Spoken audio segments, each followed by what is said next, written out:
તો ગાઈઝ અત્યારે જોઈ રહ્યા છો વડોદરા ગોત્રી વિસ્તારમાં જય ભોલે યુવક મંડળ દ્વારા અત્યારે છાસનું વિતરણ કરવામાં આવ્યું છે.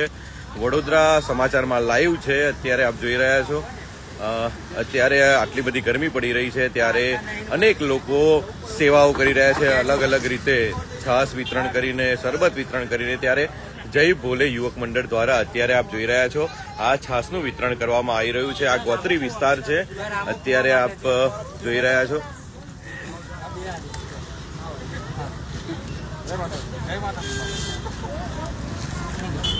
ले ले जुए तो ले जाओ ग्लास ना पकड़ इस ग्लास में ले लिया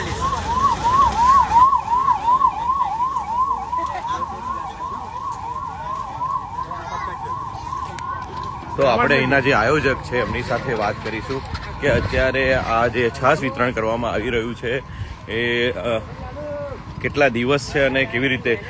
જી સર, અત્યારે જે રીતે આ જય ભોલે યુવક મંડળ દ્વારા છાસ વિતરણ કરવામાં આવી રહી છે કેવી રીતે કેટલા દિવસ માટે છે અને તમારું આ કેટલા વર્ષથી આ કામ કરો? જય ભોલે યુવક મંડળ દ્વારા વિવિધ કાર્યક્રમો કરી રહ્યા છે અમે.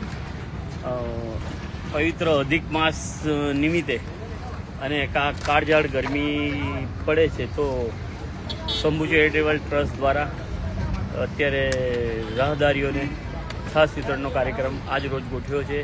અમારી ઈચ્છા છે આવતા દરેક સોમવાર અધિક માસના દરેક સોમવારે છાસ વિતરણ કરીશું. ઓકે, શું નામ છે તમારું? અલ્પેશસિંહ રાજ.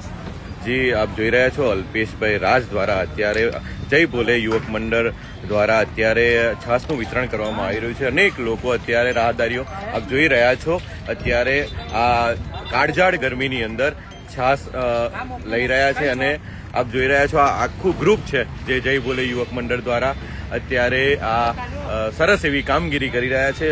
લોકોને ગરમી પડી રહી છે, લોકો અત્યારે કાળઝાળ ગરમીની અંદર શેકાઈ રહ્યા છે ત્યારે આપ જોઈ રહ્યા છો કે આ જય ભોલે યુવક મંડળને સલામ છે.